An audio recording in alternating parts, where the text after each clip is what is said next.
చిక్కుడుకాయ నిల్వ పచ్చడి కావాల్సిన చిక్కుడుకాయలు ఈ శుభ్రంగా పుచ్చులు లేకుండా చూసి శుభ్రంగా కడిగి తడి లేకుండా ఆరబెట్టుకోవాలి.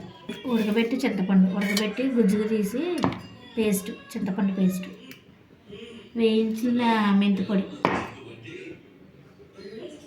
కారం, సాల్ట్, కచ్చాపచ్చగా దంచుకున్న వెల్లుల్లి, తాలింపు కోసం అయితే ఎండుమిరపకాయలు, పోపు దినుసులు, కరివేపాకు, ఎల్లుల్లిపాయలు.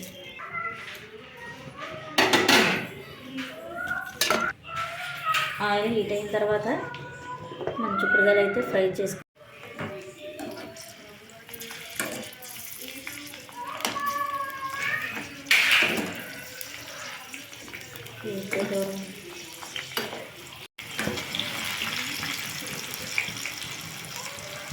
ఇవి ఎలా అయితే సరిపోతుంది. మరి విధంగా కరకరలాడుతుంది. ఈ విధంగా వేస్తే మనకి పచ్చడి టేస్ట్ బాగుంటుంది.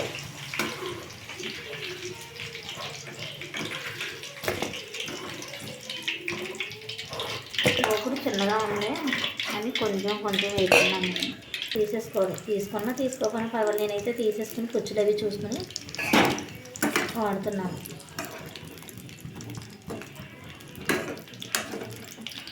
తెచ్చుకున్న ఆయిల్లోనే మన పోపు దినుసులు కూడా వేసుకుందాం.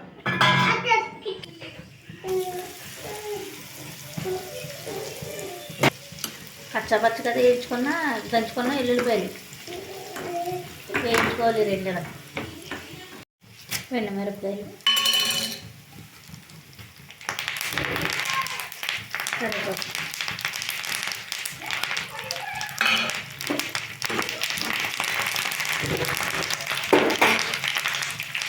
కొద్దిగా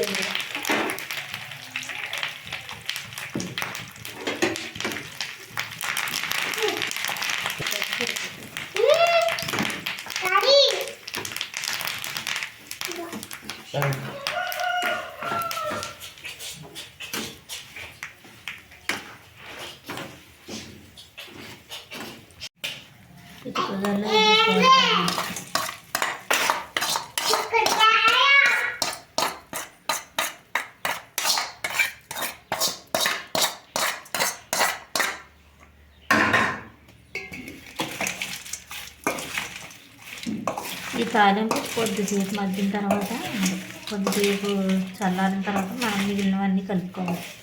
వేడి దాంట్లో కలుపుకోవాలి. చేదు వచ్చేస్తుంది పచ్చడి.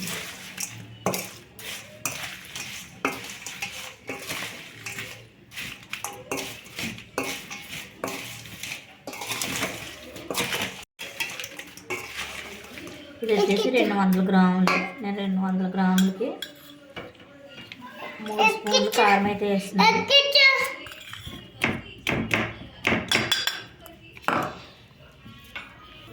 అలాగే 2 స్పూన్లు సాల్ట్ వేస్తున్నాను.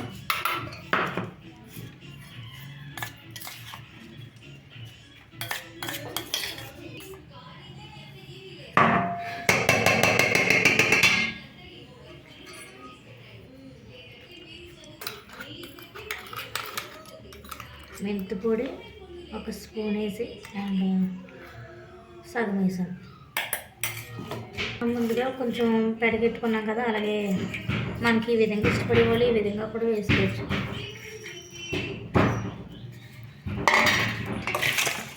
బాగా కలుపుకోవాలి.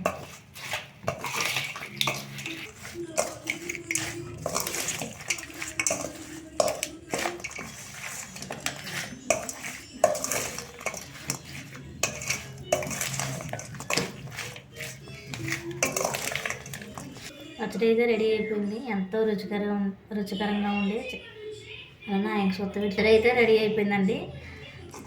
ఎంతో టేస్ట్గా ఉండే చిక్కుడుకాయ నిల్వ పచ్చడి చాలా టేస్టీగా ఉంటుంది. తప్పకుండా ట్రై చేయండి.